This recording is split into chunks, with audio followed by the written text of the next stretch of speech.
baadigoob. Halkani waa magaalada Muqdisho bila dhowr ayaan waqtigayaga ku qaadan doonaa.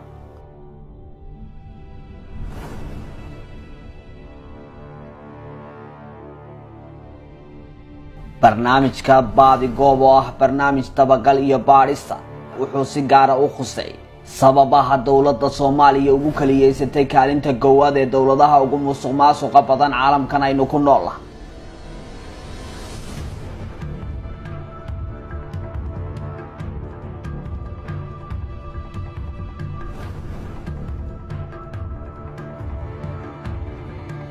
waa maxay musuqmaasuq? maxaa Soomaaliya ku raray koobka musuqa? yaa wax musuqa? sideese wax loo musuqa? baadigoob wuxuu hayaa dhugmatiyo rasmi ah.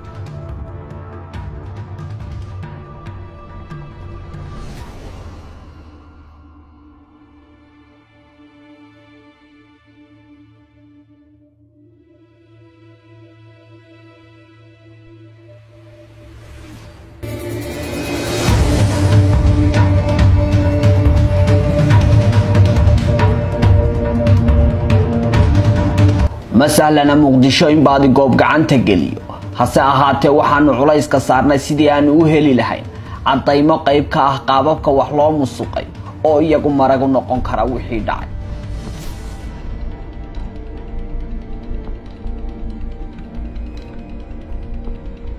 danta shakhsiga oo laga hormariyay dan qaran, qalin ummadeed oo loogu adeegay cid gaar ah, heshiisyo aan sharci ahayn oo dadyow shisheeye loogu daneeyay, kuraasta qaranka oo looga faa'iidaystay dana dhaqaale iyo sadbursi kooxeed, qandaraasyada adeega dowladda oo loo miisay casaabad iyo saaxiibo gaar ah, gelista heshiisyo aan xalaal ahayn oo Soomaaliya madaxa loogu geliyay dayn xad dhaaf ah oo haatan ligliga loo haysto. maxaad ka taqaan waxa loogu yeedho baayac mushtarka siyaasadda?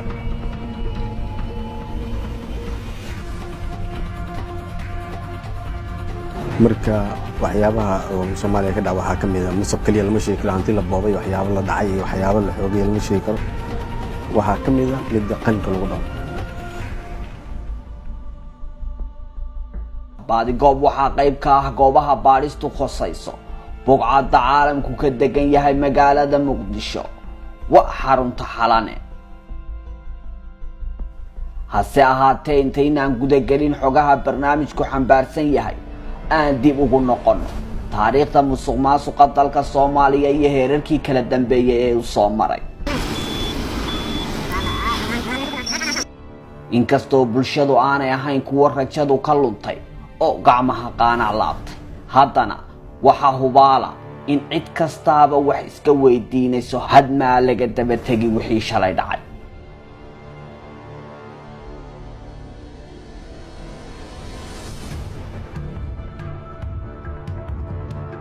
dhibta jirta waxay tahay maanta ummadeen inay fiirinayaan kaliya maanta maxaa dhacaya,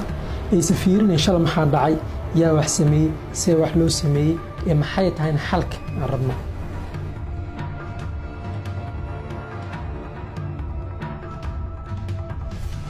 musuqa dalka Soomaaliya kolka taariikh ahaan dib loo raaco waa mid la soo falgalay nidaamka dawliga ah. marka aynu dib u eegno nidaamyadii sanadihii 2000 iyo 2004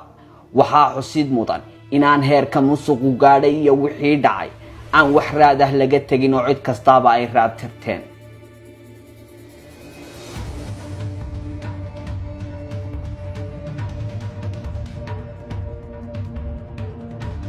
duruufahaasi iyo marxaladihii kala dambeeyay ee Soomaaliya soo martay dabadeed sanadkii 2012 waxaa Soomaaliya ka baxday nidaamkii ku meel gaadhka ahaa waxayna heshay aqoonsiga beesha caalamka. gudaha iyo dabadaba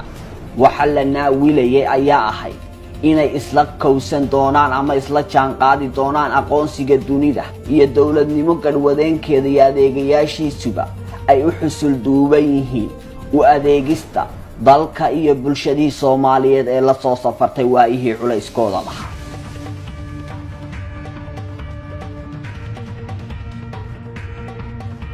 taasi waxay noqotay tubariiqatay rajo baaqatay iyo filasho lagu hungoobay. waxaa nidaamkii dowladnimo noqday mid aan loogu adeegin danta qaranka kana turjumaynin baahidii loo qabay horuu socod iyo in laga kaco halkii lagu kufay. arrimaha la yaab kale ayaa ah inaan madax iyo miijaba wakhtigiisa maanta la naawilayay ee dowladdu ka baxday ku-meelgaadhkii uu mas-uul kastaaba siduu rabay u isticmaalay shaarkii dowladnimo qalinkiisina ugu adeegay danta gaarka ah. waxaa bilaabmay kooxaysi iyo u tooga quminta shirkado gaar loo leeyahay iyo dalal shisheeye. dhabtii dhibaatada jirta iyo musuqu wuxuu noqonayaa inaan la helo meel loo raaco iyo dad loo raaco. haddayna jirin meel lagula xisaabtamayo dadkaas dhibka geystay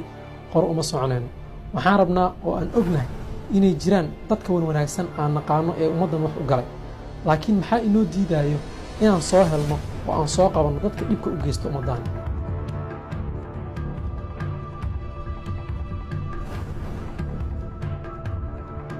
xataa in musuqmaasuqu gaaro qof in jagal laga disho oo meesha u dambaysa musuqmaasuqa sidaan soo aragnayba maogta waayihii lasoo dhaafay. xoolaha in sidii la xalaalaysto ummaddu leedahay oo aan loo aaba yeelin.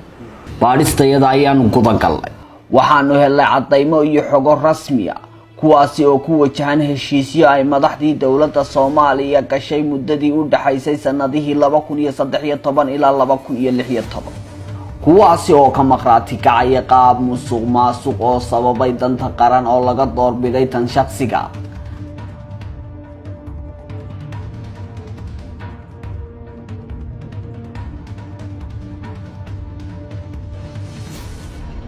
sida lagu sheegay warbixin lagu baahiyay wakaaladda wararka adduunka ee Reuters 18 February 2015. wakaaladda wararka adduunka ee Reuters iyadoo adeegsanaysa dhugmatiyo sir ah oo ay heshay waxa ay ku sheegtay in dalalka dowladaha Soomaaliya deeqaha siiya ay aad u salugsan yihiin una dhaliilsan yihiin mugdiga iyo madmadowga faraha badan ee ku gadaaman madaxda dowladda Soomaaliya ee waqtigaasi gaar ahaan qaabka ay u isticmaasho deeqaha.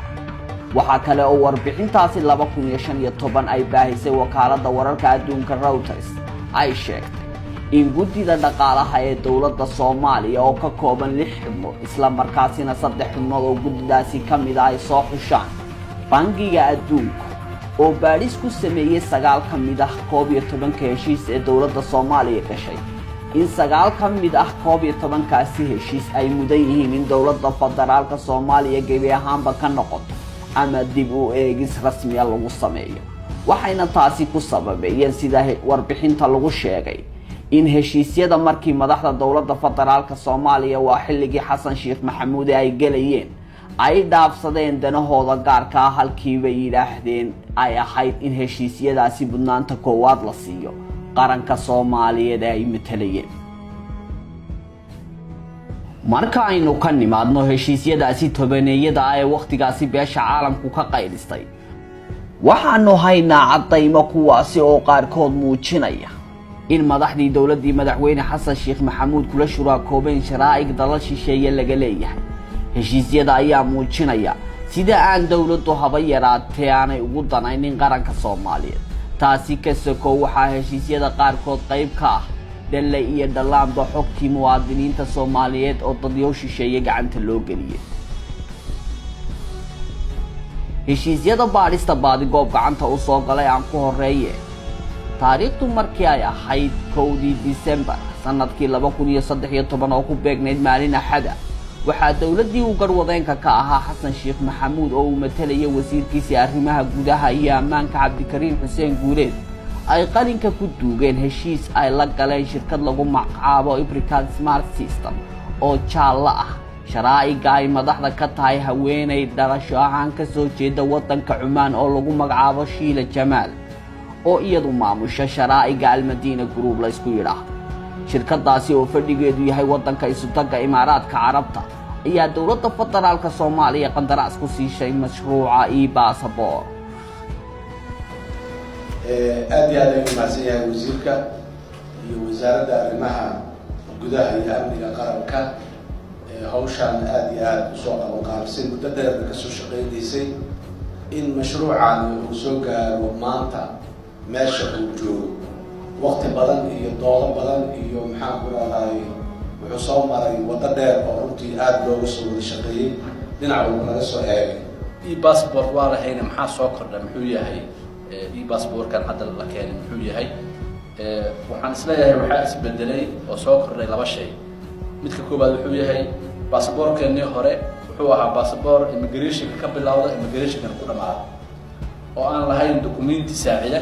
oo ka horeeya oo qofka baasaboorka qaadanaya muwaadinimadiisa iyo dokumentiyo kale oo saacida aan jirin ayuu ahaa duruufaha markaa sababayna waxay ahayd duruufta dalka ka jirtay iyo xaaladda markaa jirtay ayaa sida ahayd oo maaragtay sidaas ahayd laakiin hadda waxaa baasaboorka uu leeyahay dokumentiyo ka horeeya oo saacidaya oo ugu horeeyo ID kaarkan iyo warqadda dhalashada intaba iyo warqadda dambi la'aanta oo CID-da ay soo samayn doonto midda labaad oo baasaboorka iska bedelay wuxuu yahay baasaboor ahaantiisa laftirkiisa inkastoo ahaa kii hore e-passport laakiin haddana kan waxaa lagu siyaadiyey features aad iyo aad u tiro badan oo sugaya in damaanana qaadaya inaysan marna suurtagal ahayn in meel kale laga sameeyo marna suurtagal ahayn kani waa dhugmatiga heshiiska aan bulshadu waxba kala soconin ee khuseeya baasaboorka dowladda Soomaaliya waxaa heshiiska u saxeexay wasiirka arrimaha gudaha iyo ammaanka waqtigaasi Cabdikariin Xuseen Guuleed halka shirkadda African Smart System uu saxeexay madaxa shirkadaasi oo lagu magacaabo Wahiid Ali Ibrahim labadan mas'uul oo dhinacyada u kala metelaya heshiiska ayagas wasiir Guuleed iyo Wahiid Ali ayaa hore uga soo wada shaqeeyay hay'adda lagu magacaabo African Muslim Agent dhaqaalaha mashruucan ku baxaya ee xukuumaddu shirkadaasi heshiiska kula gashay ayaa dhan $9 milyan iyo $500,000 Mareykanka kaasi oo noqonaya kalka loo eego shalay iyo maantaba heerarka kala dambeeyay ee tiknoolajiyadda dunida soo martay heshiiskii ugu qaalisanaa ee dowlad yar oo Afrika ku taala shirkad shisheeye qalinka ugu duubto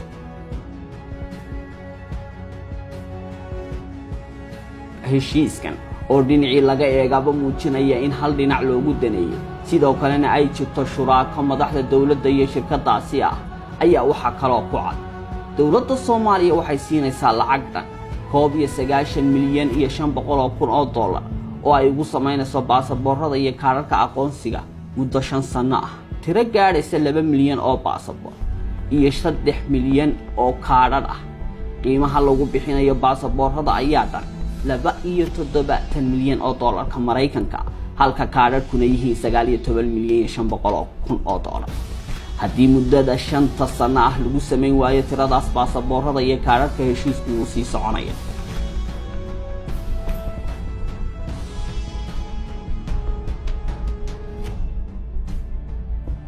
haddaba marka la eego heshiiskan waxaa loo diyaariyay in lagu dhaco dowladda federaalka Soomaaliya dhowr siyaabood waa ta koowaad ma jirto sabab in lacag dhan $9 milyan iyo $500,000 loogu kiraysto qalab shirkad kale leedahay si ay baasaboorada iyo kaararka qaranka dowladda Soomaaliya ugu samayso iyadoo qalab dawladdu iibsan karto taasi oo jaban lacagta faraha badan ay u baaqan lahayd dowladda federaalka Soomaaliya waa talabaad in shirkad wadan kale ah xogtii qaranka gacanta ku qabato iyaduna awood u haysato samaynta baasaboorada kaydinta xogaha iyo kaararka taasi oo khatar amni ku ah gebi ahaanba qaranka Soomaaliya waa tan saddexaad inay jirto caqabad ah inaan heshiiska laga bixi karin iyadoo aan la dhamayn tirada la isla qaatay haddii kale 50% lacagta ay qaadanayso shirkadda African Smart System tan waa dhac ku qarsoon heshiiska ahna dabin loo diyaariyay dowladda Soomaaliya si ay ugu khasbanaato in shirkadani noqoto dhinaca faa'iidaya kaliya sidaasi daraadeed cid kastoo u gashay dowladda Soomaaliya heshiiskan waxa uu muuqdaa in ay jirto dan u gaar ah iyo shuraako u qarsoon cidaasi iyo shirkadda heshiiska lala galay ma jirto sabab maxkamadda sare ee Soomaaliya loogu kala bixi waayay oo loogu khasban yahay maxkamaddu bay ku taala waxaa xusid mudan sida heshiiskan ka muuqata inay jirto shuraako kooxeed oo ku dhex qarsoon qaabka loo qaybsanayo saamiga dhaqaalaha baasaboorka iyo kaararka sida uu dhigayo qodobka 11 ee heshiiska. saamiga dowladda Soomaaliya waa 59%, saamiga shirkaduna waa 40. isla heshiiska saamiga dowladdu halkii kaadhba waxay ka qaadanaysaa $4 oo kaliya, halka shirkaduna ay qaadanayso $6.5. heshiiska baasaboorka kani waa carabi oo uu ku qoran yahay, kana waa English. luqadda uu doonaha ku qoraadee kolkaynu xaggan ka eegno oo docdaynu doonaba u rogno uma muuqdo inuu yahay heshiis ay wada galeen dawlad ka turjumaysay baahida shacabka iyo dalkeeda. hase ahaatee waxa uu u muuqdaa inay wada galeen amaba uu yahay heshiis dhex maray laba shirkadood oo isku dana balse suuqa ay wax u iibgeynayaan uu hal yahay. sidaas darteed si aan suuqaasi aan khilaaf uga imanin ama aan macaashka laga helayo suuqaas labada shirkadood ay isku dantahay wax wada iibgeynayaan khilaaf uga imanin ay kala dhigteen wax kala saara. waa sida heshiiskani ka dhigan yahay. waxa iyadu la yaab leh qodobada heshiiska ku jira. Soomaaliya haddii ay ka baxdo heshiiskan waxa lagu yeelanayaa 50 milyan oo lacag. haddii shirkadda African Smart System ka baxdona ilaa iyo maanta u dambaysa maantay doonto hadday shirkaddu ka baxdo wax allaale wax lagu yeelanayaa ma jirto. sidoo kale Soomaaliya marka dhacdan ka eegto muddada heshiiskaasi socdo wax heshiisa shirkad kale lama geli karto. sida oo kale ma yeelan karto hanti qaran oo ay baasaboor iyadu ku samaysan karto. ta ka sii daran ilaa iyo 5 milyan oo Soomaali ay qaadato 5 milyan oo koobi lagama bixi karo heshiiska. dhammaan qodobadaas waxay muujinayaan in loogu daneeyo cid gaar ah. waana sababta ay heshiiskaasi shareholderiska ugu waaweyn uga yihiin shakhsiyaadkii ugu miisaanka cuslaa xukuumadda madaxweynihii hore Xasan Sheekh Maxamed. waan ogeyn baasaboorka samayntiisa shirkadaha iyo dadka la heshiiyey in ay wax musuqmaasuqa ay ku jiraan oo ay xataa shareholders ay ka yihiin dad madaxda ka mid ah. shareholders ka yihiin intaas ninkan baa iska intaas waxa la leeyahay xataa qaar haweenkooda iyo maarad xaasaskooda ay shareholders maarad ay ka dhigeen. waxyaalahaasna waxaa keenaya dowladnimadii way burburtay, shacabkii iyo dowladda si fiican isuguma xiriira weli. marka weli taa marka dulalkaas jiro awgiis ayaa kontraadyo badan iyo heshiisyo badan oo aanan uusan ogeyn maxaa la yidhaahdaa golihii wasiirada ama baarlamaanka aan la keenin. waxaas wax ka jira ma laha, waa dhac iyo boob.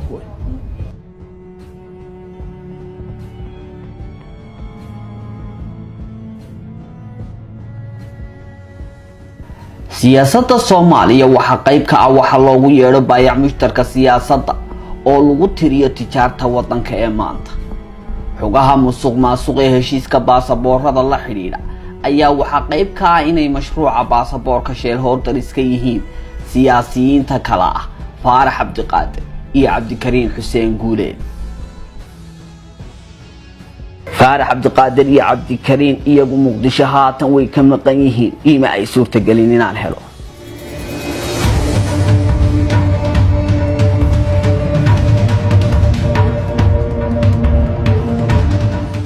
sidiisaba waxaa la dhahaa musuqmaasuqa ma aha oo keliya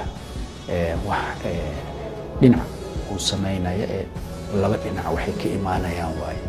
marka qaab wuxuu ku imaadaa oo xafiisyadu ku imaadaa, waana in ay jirtaa hawl ama baahi dhinac uu u baahan yahay, dhinaca kalena oo uu isticmaalayo inuu baahi tiro dhinaca baahida qabo sidii sharciga uu farayo ma aha si ka gedisan.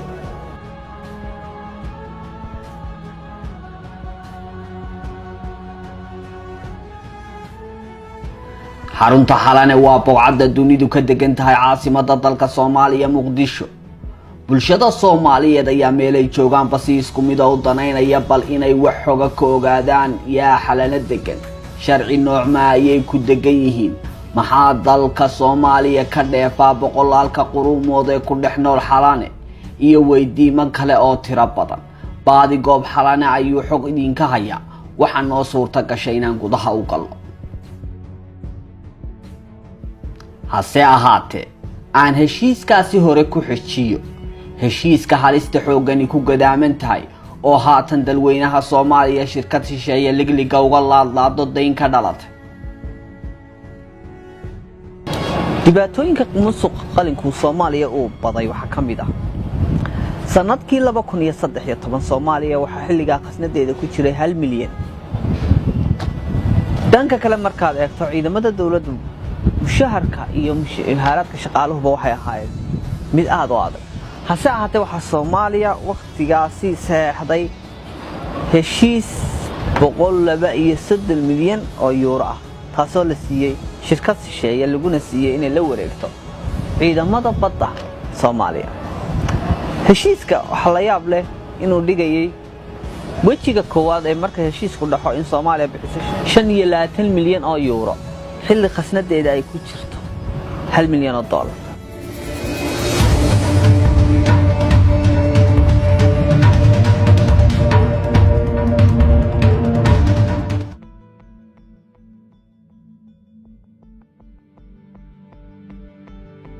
bishii July koob iyo soddonkeedii 2013 waxaa dawladda federaalka Soomaaliya ee garwadeenka ka ah Xasan Sheekh Maxamuud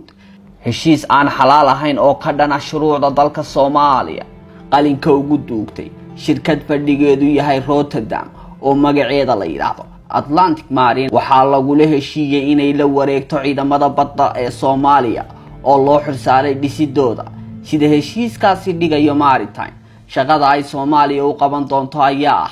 dhisida shirkad maamusha oo tababarta ciidamada badda iyo inay Soomaaliya u soo samayso 6 doonyood oo nooca dheereeya ah kuwaasi oo rondeeya biyaha badda qodobada heshiiskaasi ku qoran ee la wada saxeexay ayaa waxa kamid ah in shirkadda Maritime la socon doonto ilaha dhaqaale ee gaarka in lagu gaaf wareego biyaha badda lana kantaroolo ama la ilaaliyo si loo sugo ilaha dhaqaalaha la socodka dhaqdhaqaaqa ganacsiga iyo dekedaha dalka difaaca khayraadka dabiiciga intaasiba waxa shirkadda Maritime u qaban doontaa shirkad aan lagu sheegin heshiiska lana qariyay oo maamulaysa iyadu ciidamada ilaalada xeebaha siinaysa tababarada xogaha baadi goob helayo ayaa ah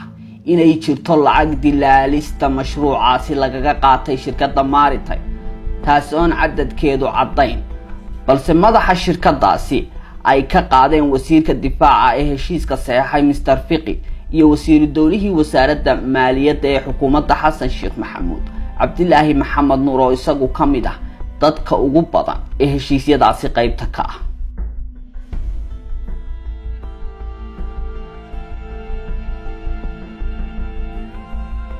sanadkii 2013 kolka dib loo raaco taagtii iyo tamartii ay lahayd dawladii la kowsatay kolkii laga baxay ku meel gaarka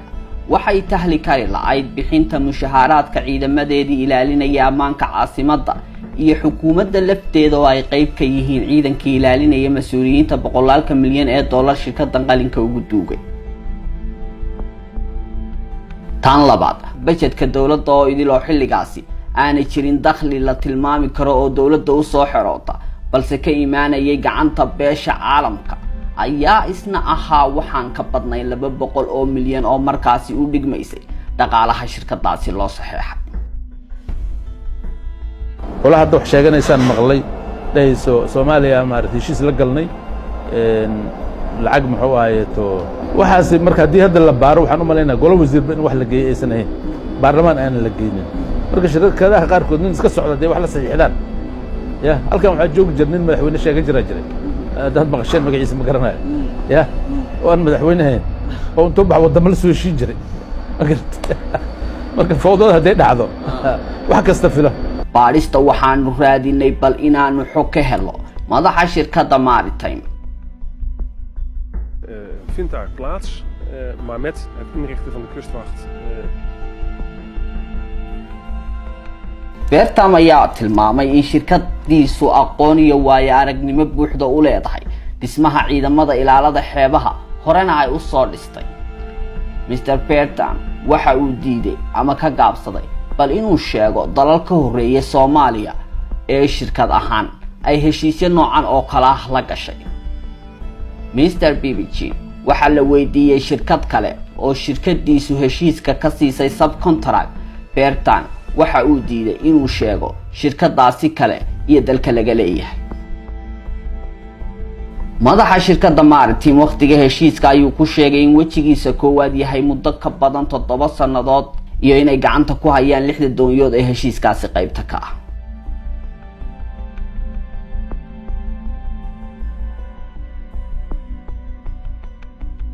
tani waxay jawaab u tahay xogta bulshada ka dahsoon ee ku duugan heshiiskaasi oo ah in mas'uuliyiinta heshiiskan saxeexay shirkadu ka gadatay qalinka ay u sahashay fursadda kursiga ay ku fadhiyeen.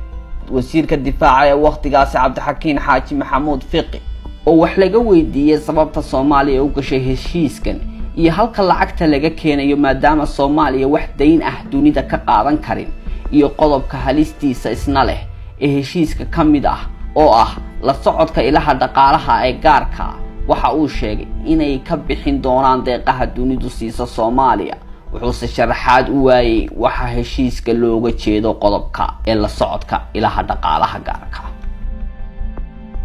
shirkadaasi oo lagu magacaabo Atlantic Marine and Offshore Group oo xarunteedu tahay wadanka Netherlands. markii shirkadaasi runtii waxaan la galnay heshiis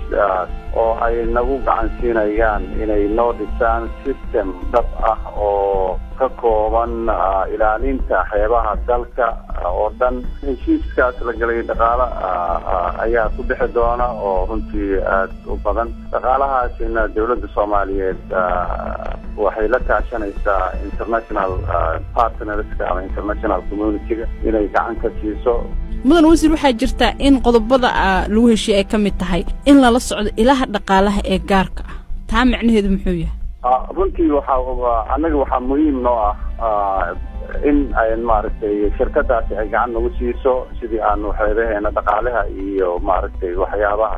iyo sidii ay maaragtay 5 sano soo socota ay arrintaasi capacity building noogu sameyn lahayd xagga tababarada. si bulshadu u fahanto sida heshiisyadani u yihiin kuwa dalka Soomaaliya shisheeye loogu loogay isla markaasina dan dhaqaale la dhaafsaday iyo in mahalako madaxa loo galiyo Soomaaliya balaan dib u raace heshiisyada noocan oo kala ah iyo cawaaqibta dalal kale oo Afrika ah ay ka dhaxleen.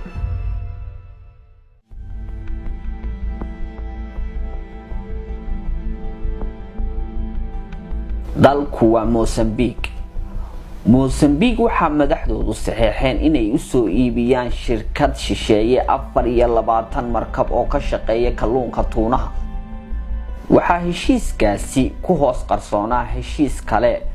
iyo shirkad kale oo isla dhaqaalahaasi ka soo iibsanaysa maraakiib dagaal iyo qalab military. taasi waxay ku timi heshiiska madaxda wadanka Mozambique u saxeexday shirkadaasi shisheeye oo lagu magacaabo FST. waxay arrintaasi dhashay in shirkadda FST ka dhex faa'iido heshiiskaasi oo yeelato nustersin maraakiibta dagaalka ah daroonada wax lagu laayo iyo raadaarada wax soo qabto casri ah kuwaasi oo ay xaq u lahaayeen shicibka iyo wadanka Mozambique. FST waxay hantiday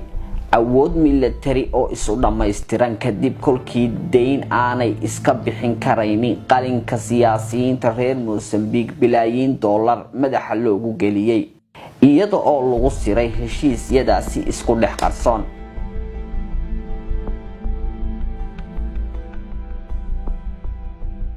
heshiiskan ay gashay xukuumadii madaxweyne Xasan Sheekh Maxamuud ayaa ka sakow dhaqaalaha shirkadda laga qaatay. waxaa tuhun xoogani ku gadaaman yahay oo dadka arrimaha noocan oo kala aqoonta u leh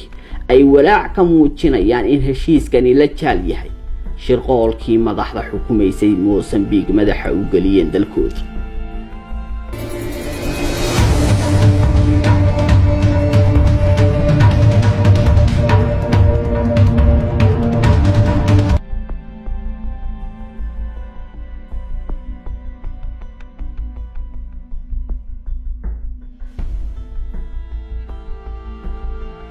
xalane waa dugsigii hore tababarada ciidamada dalka Soomaaliya. bahda baadigoob waxay ka wardooneen marka laga yimaado xarumaha ciidamada shisheeye iyo safaaradaha dunidu ku leedahay xalane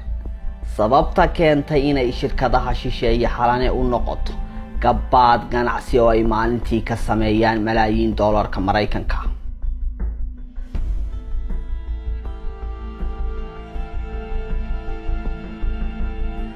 waxaanu helay dhugmatiyo cadaynaya heshiisyo qarsoodi ah xukuumadii hore madaxweyne xasan sheekh maxamuud qalinka ugu duugtay qaar ka mid ah shirkadaha ugu waaweyn ee xalana degan kuwaasi oo ay ku sii hoos jiraan shirkado kale oo ganacsiyo kala duwan kaga ganacsada halkaas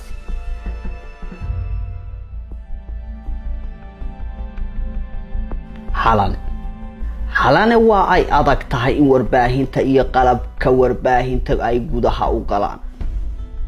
lama ogolo oo waa halis in wax laga duubto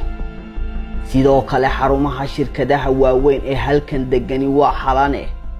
waxa ay ka dhigan yihiin sida safaaradaha dalku leeyahay dal kale oo aanay geli karin cidaan u dhalan ama looga yeedhin baadigoob waqti badan kadib waxaa noo suurta gashay inaanu gallo gudaha kana warkeeno qalabka warbaahinta in nala ku arko ama la ogaado waxay ka dhignayd halis nafeed oo aanu u badheedno nasiib wanaag ku talagalkayagii waa uu noo hirgalay halkani waa xalan haad maqashaan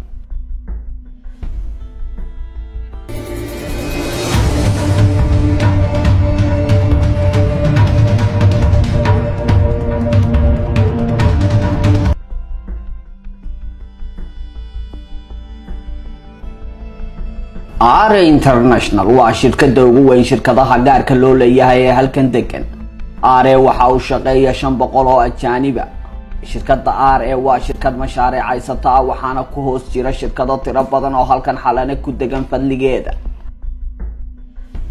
Are waxay degan tahay dhulka ugu ballaaran ee bogcadan ku yaala 2 meelood oo kamid ah. kuwaasi oo cabirkoodu kala yahay 8714 mitir square iyo 10960 mitir square beedka dhulka shirkadani degan tahay ayaa dhan isugeyn 18783 mitir square kaasi oo ku cad heshiis lala galay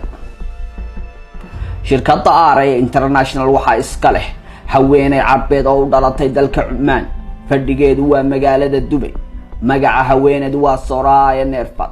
waxay ka mid tahay boqolka dumarka ee ugu awood iyo dhaqaalaha badan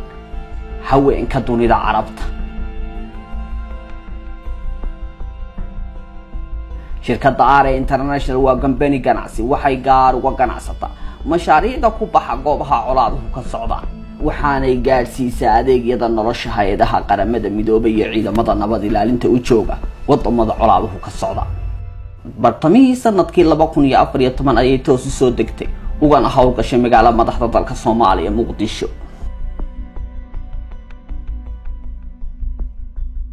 taariikhdu markii ay ahayd 19 bishii August 2015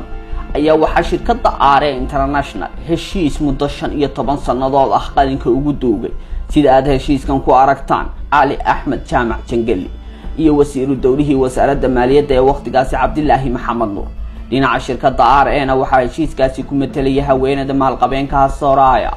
oo waqtigaasi safarkeedii u horeeyay ku timi magaalada Muqdisho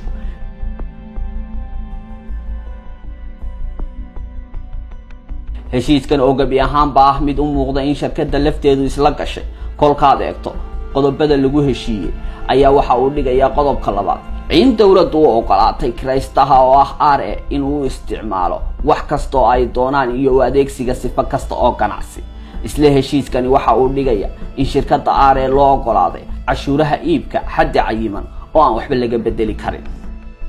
halka shaqaalaha shirkaddan oo dhan 459 qof oo dhamaantood ajaanib ah loo sameeyay cashuur dhaafkaasi oo halkii ay ku waajibi lahayd shaqaalaha ajaanibta bishii lacag gaaraysa $40,000 Mareykanka laga dhigay $4,000 kaasi oo aan waxba laga bedeli karin sida heshiisku dhigayo tusaale ahaan qofkii qaata $4,000 Mareykanka mushahar ahaan waxa ku waajibi lahayd 8% cashuur ah halka heshiisku uu saamaxayo in laga qaado 4% dhulka shaqaalaha ajaanibta mashaariicda iyo ganacsiga shirkadda Are boqolaal gaadiid ah ka badan kuwaasi oo gaadiidka dhismayaasha intaba waxa loo sameeyay cashuur dhaaf 15 sanadood ka badan qodobka saddexaad ee isla heshiiskan farqadiisa koowaad ayaa isna dhigaya cashuurtaasi cayiman ee ganacsiga shirkaddan iyo ajaanibteeda u shaqeeya loo sameeyay kani waa liiska shaqaalaha ajaanibta ah iyo wadamada ay kasoo kala jeedaan.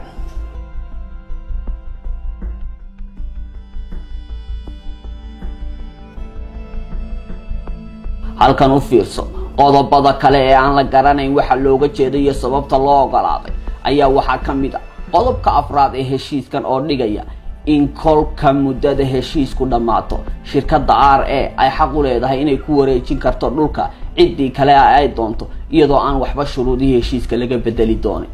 bal iyana dhugo isla heshiiskan qodobkiisa 5 farqadiisa 2 ayaa waxa uu dhigaya inaan RA dhulka laga kirayne laga iibiyay. kolkaad eegto qaabka qodobkani u dhigan yahay oo ah kiraystuhu waa RA wuxuu awood u leeyahay isticmaalka dhulka qaab aan xadidnay. isla qodobka 5 farqadiisa 3 oo isna sii ta'kiidinaya ayaa waxa uu leeyahay kiraystuhu waa shirkadde wuxuu u dhisi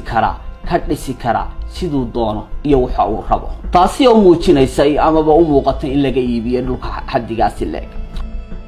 halka qodobka 8aad ee heshiiskani isna dhigayo heshiiskan inaan la baabiin karin ka hor muddada heshiiska. shirkadda RA waxaa dawladdu dhulkaasi kaga kiraysay lacag ka yar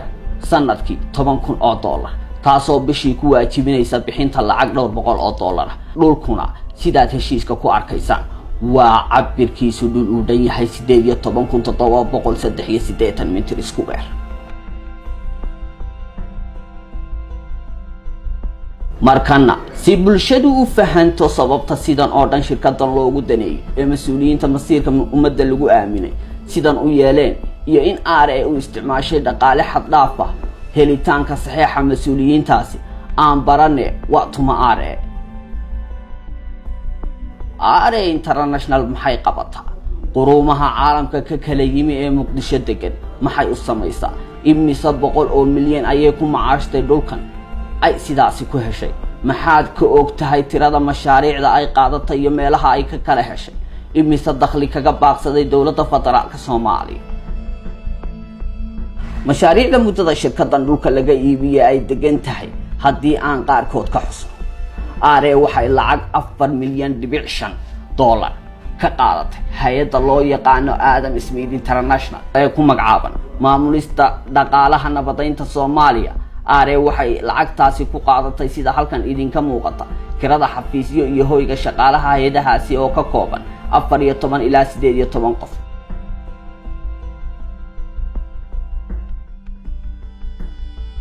xafiiska qaramada midoobay ee UNSO United Nations Support Office in Somalia waxaa isna RA ka qaadatay mashruuc sida halkan idinka muuqato ama aad ku arkayso dhaqaalaha ku baxaya uu dhan yahay $26 milyan mar kale waxay ka qaadatay mashruuc ku kacaya $15 milyan isla xafiiska UNSOS waxaa kaloo RA ka qaadatay mashruuc ku kacaya $10 milyan bangiga adduunka waxay isna ka qaadatay mashruuc dhan $1 milyan sanadkan aynu ku jirno waxaa RA labada xafiis ee UNSO iyo African Union Mission in Somalia ka qaadatay mashruuc ku kacaya $30 milyan ka Mareykanka ah sida aad halkan ku aragtaa. sidoo kale shirkadda RA waxay safka hore kaga jirtaa shirkado dhowr ah oo ku baratamaya dhismaha safaaradda waddanka Mareykanka ee magaalada Muqdisho oo ay ku baxayso lacag $100 milyan.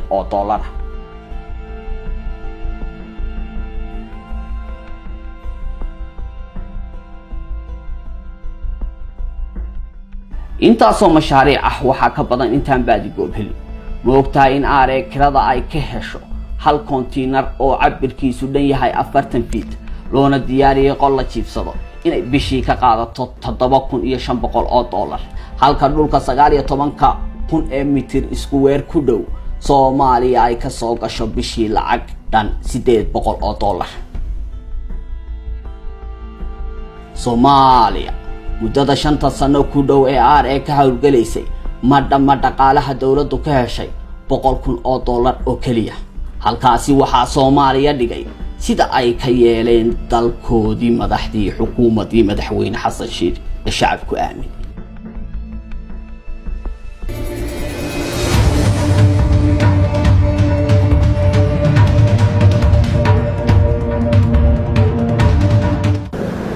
ajaanibta waxbaa lana cunaa waxbaa lala qaybsadaa aan la ogeyn ama la ogaan doona hadhowto goor xeeriya fandaalkana dhaceen oon cidana kuu qabsanayn mushkiladaha ugu waaweyn anugu aan qabo inay sabab u tahay cadaalad darrada iyo musuq maasuqu keliya maaha qabyaaladda waxa weeye muxuu ahaa damaca keliya fakriga xataa maaha qof baa lacag haysta shirkad weyn buu leeyahay ama jaguu haystaa wax weyn buu sii doonaya marka waxaas weyn baa waxay la gelaysaa inuu ajnabiga awaansado u kaashado shirkad u diro maalan yidhaahdo kunturaadaasaan hayaa dhowrka boqoloo milyan ama boqolka milyan ama dhowrka milyana marka kaalay oo aynu kala goosanaya marka qofkaas wuxuu iloobayaa in dadka Soomaaliyeed ay dhibaataysan yihiin in waxaan ay wax ku leeyihiin xildhibaan Cabdilaahi Maxamed Nuur waan la xiriiray si uu baadi goob u hor yimaado oo aanu wax uga weydiino heshiisyadaasi iyo bal inuu shacabka u cadeeyo sida uu uga mid noqday muddo 3 sanadood gudahooda maalqabeennada Soomaaliya fariimo aan isugu sheegay ayaan u diray jawaab maya waan wacay marar badan oo isku xiga ma uu qaadin email baan u diray wax jawaab ah iguma uu soo celin waxaan tagay gurigiisa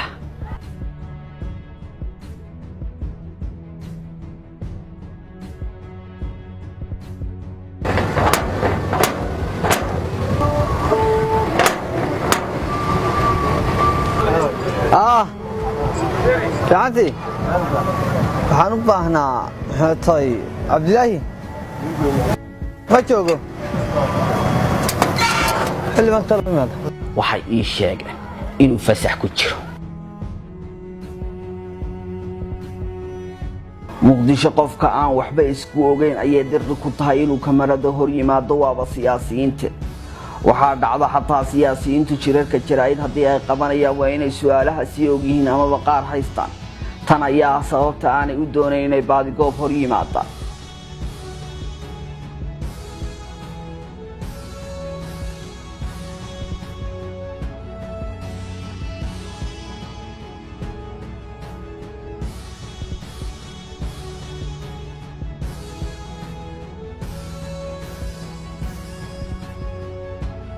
kuma koobna dhibaatooyinka qalinka lagu geystay intaasi oo kaliya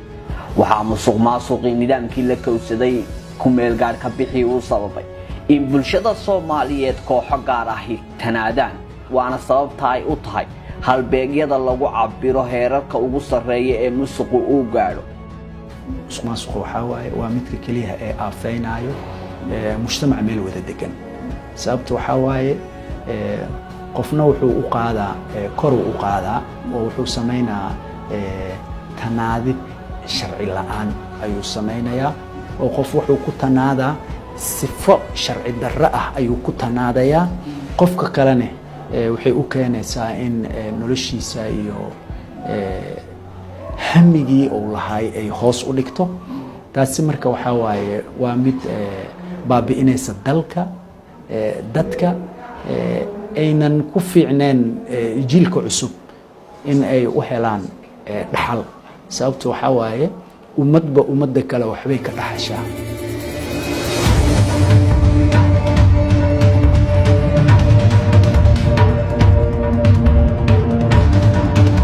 heshiisyada cid gaar loogu daneeyay kuma koobna oo kaliya kuwa saamileyda shisheeyaha iyo madaxdii xukuumadii Xasan Sheekh Maxamuud ay ka yihiin taariikhdu kolkii ay ahayd 12 bishii Noofambar sanadii 2015 heshiiska bixinta fiisaha iyo maamulidiisa oo ah mid elektrooniga waxaa wada galay wasaaradda arrimaha gudaha iyo amniga oo xilligaasi wasiirka ahaa Cabdirasaaq Cumar Maxamed iyo shirkad lagu magacaabo Empire Technical Solution ETS oo wakiilkeedu yahay sida lagu sheegay heshiiska nin lagu magacaabo Maxamed Xuseen Maxamuud fadhigeedu yahay magaalada Muqdisho xukuumaddii madaxweynihii hore Soomaaliya Xasan Sheekh Maxamuud waxay qandaraaska shirkadda ETS ay ku siisay bixinta iyo maamulista fiisayaasha dalku galka muddo 5 sanadood ah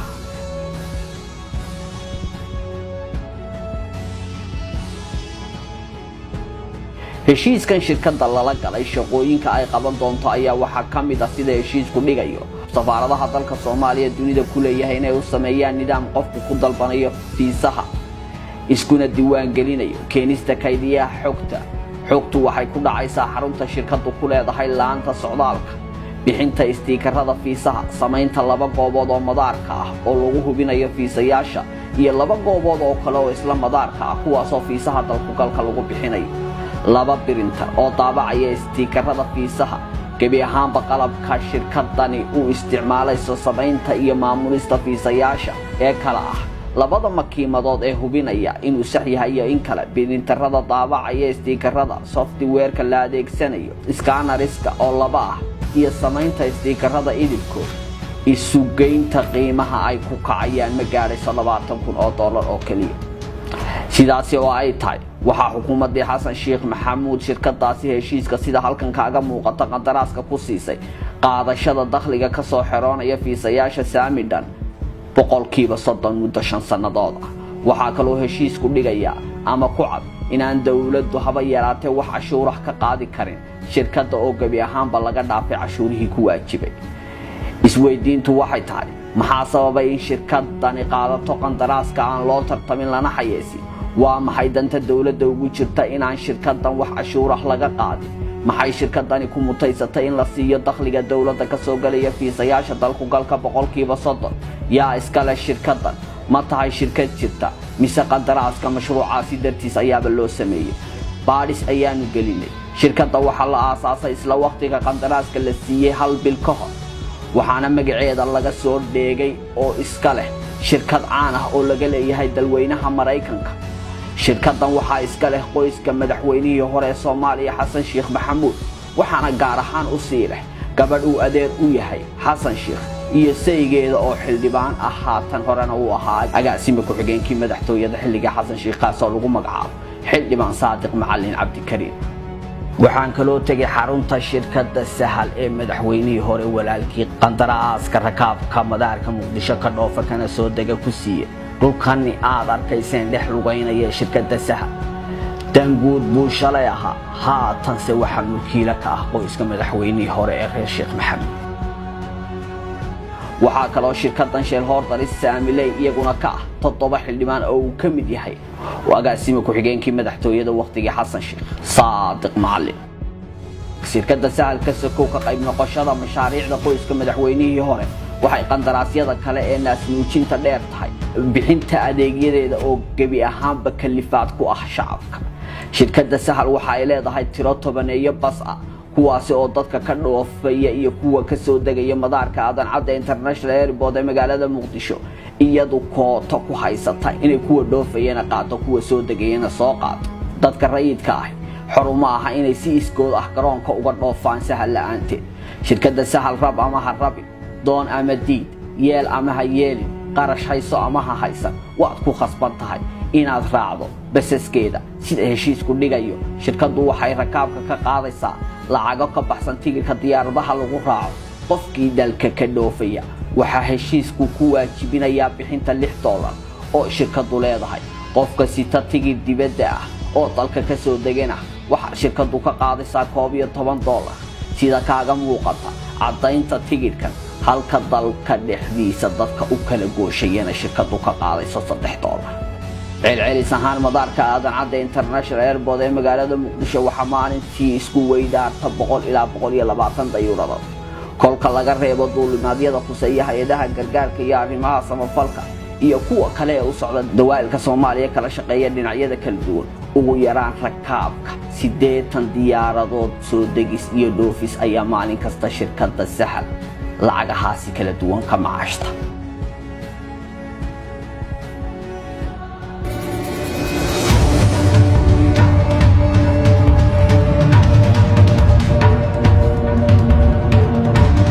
cashuuruhu waa aasaaska dawladnimada wax kale ha joogaan heshiisyada iyo cadaymaha aanu helay waxa qayb ka ah in xataa cashuurihii dawladdu ka qaadaysa dadweynaha shirkada loo samaystay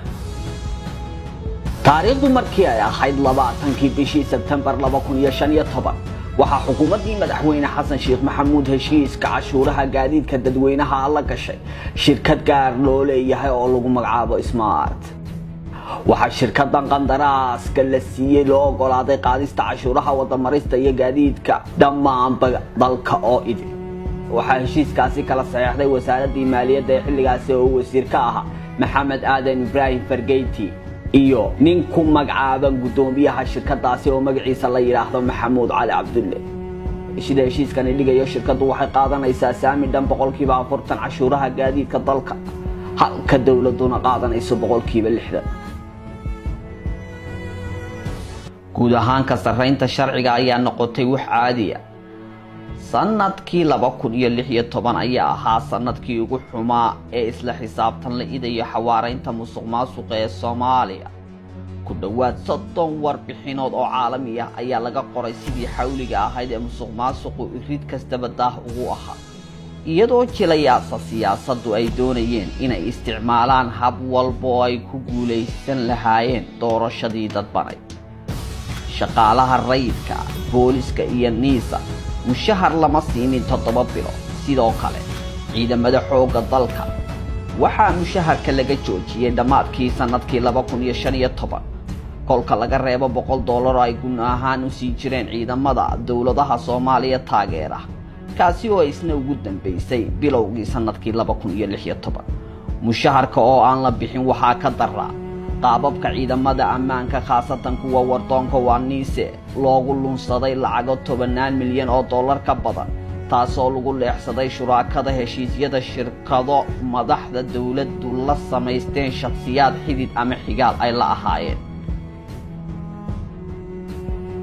kowdii bishii May 2016 sanadkii ka dhex tilmaamaa muddaxileedkii madaxweyne xasan sheekh maxamuud ee musuqmaasuqii ugu badnaa uu dalka ka dhacay, waxaa wasiirkii wasaaradda ammaanka haatan ah xildhibaan ka tirsan golaha baarlamaanka Soomaaliya Cabdirasaaq Cumar Maxamed qalinka ku duubay heshiis shirkad lagu magacaabo Home Logistics, taasoo uu mulkiile ka yahay seedigii rumaad oo lagu magacaabo Hanad Maxamed Faarax. heshiiskan waxaa wasiir Cabdirasaaq shirkadaasi ku siiyay bixinta raashimada iyo adeegyada cuntada ee ciidamada NISA. heshiiskan oo soconaya muddo 3 sannadood waxa shirkadda akoonkeeda ku dhacay bil kasta lacagda $281,000 Mareykanka. waxaana shirkaddu ciidamada nabad sugidda iyaduna bil kastaba siinaysa raashin iyo saliid isu geyntooda guud. sida heshiiska kaaga muuqata ay dhan tahay 6,480 kilogaram oo keliya. lacagtan shirkadda heshiiska lagula galay sida ku cad heshiiska qodobkiisa 8aad farqadiisa 2 waxaa bixinayay dawladaha Soomaaliya ka taageera ammaanka iyo dhaqaalaha. cadadka dhaqaalaha iyo tirada raashinka ayaa iyaguna isu ah sida ku muuqata kaafiye kala dheer. in ummadnimo lagula dagaalamo musuqa iyo xatooyada waa baahi cid kastaba u muuqata, hase ahaatee waxa taasi looga sii baahi badan yahay helitaanka ku dhac hogaamineed oo bulshadu ka daalacan karto ficillo cariya damiirkooda wadaninimo. ficiladaasi hogaamineed oo lagula xisaabtamayo cid kastoo xil qaran u isticmaashay danta gaarka. arrinta damiirka wadaniyeed ayaa dadka aqoonta iyo xeel dheerida u leh siyaasadda Soomaaliya ay u arkaan inay tahay midda meesha ka saari lahayd in dadweynuhu cidda dulmiday ay taageero kaga helaan nidaamka qabaliga ah oo ah gabaadka lagaga dhunto sharciga.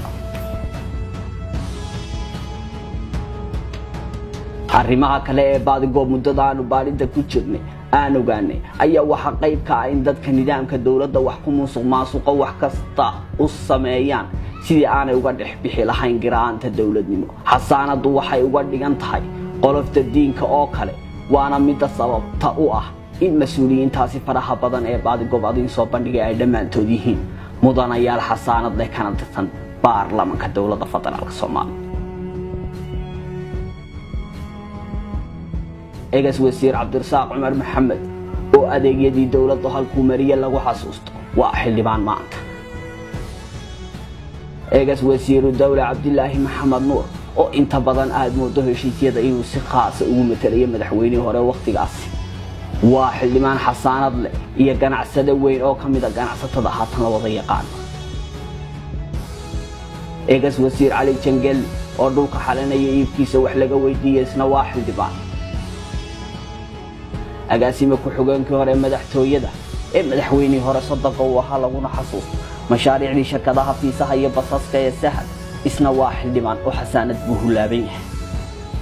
faarax cabdiqaadir sheelhooldankii weynaa ee mashruuca shirkadda baasaboorada xasaanad buu hagoogan yahay oo waa xildhibaan dadka la yaab kuma aha in mas-uuliyiintaasi maanta xildhibaanna wada yihiin waayo madaxweynihii hore isna waa taagan yahay oo mar kale wuxuu u taagan yahay inuu hanto mas-uuliyaddii madaxweynenimo ee u sharaxay xasaanadu dhufays ayay ka dhigan tahay iyo inaad mar kasta haysato fursad kuu saamaxaysa inaad ismuujiso waxaan aaminsanahay soomaaliya haddaysan dhicin dhibaatada dadka geystay xataa inta maxkamad la keeno ha la cafiyo haddii la rabo laakiin horta ay qirtaan dembiyada ay qirtaan cafisna ummadda ay weydiistaan dhib baa ka dhaca meeshan laakiin kii dhib ka geystay iyo dhibbanihii haddii isku mid isku si maaragtay ay muxuu ahayto loo qaabilayo oo ay maaragtay waxba kala duwnayn oo laga yaabo kii dhibaatada geystay inuu isagu madax u yahay kii dhibbanahay macnaha waa dhibaato soomaalida haysato waay waxaan tegey qaar ka mida ganacsiyada ay siyaasiyiintaasi ka tabcadeen xilalkii ay ummadda u hayeen halkani waa beach view waxay ku taal xeebta liido waxaa iska leh wasiiru dowlihii maaliyadda ee nidaamkii xasan sheekh oo haatana xildhibaan ka tirsan baarlamaanka dowladda federaalka soomaaliya asaasku waa xisaabtanka waxaa musuq maasuq yaraan kara daawadii weeye daawada haddaa sheeg waxaa musuq maasuq yaraan karaa markii xisaabtan jiro oo qofku ka baqayo in lala xisaabtamo oo ama lagu xiro ama uu wax ku waayo ama uu ku dalaabo ka cararaba dalka maqlaysaa si aan moogtahay waxyaalaha aan soomaalida ku arkay anugu kolley intaan hadda ama wax qisanayay ama carro marayay ama wax maqlahayay kuma maqal cid aan soomaalida ahayn soomaalida quality fiicanna waa leeyihiin sifaad fiicanna waa sifaad xunna waa waxaa ka mid sifaadkooda xisaab la'aantaasaa ka mid waxaa ka mid a nimaan weligiis xafiis fadhiisan baa waxaa laga dhigayaa jigada dalka u saraysa loo dhiibaayo markaasuu wixii oo dhan ku birinbirqaynaya ku cayaaraya waxaa ka mid a waxaad arkaysaa nimaan weligiis gaardin oo garaadaha ugu waaweyn dalka loo xiraayo weligina ma gaardin adduunka ma dhacdo waxaas marka mararka qaarkood waxaan dhahaa talow ma waalannahay talow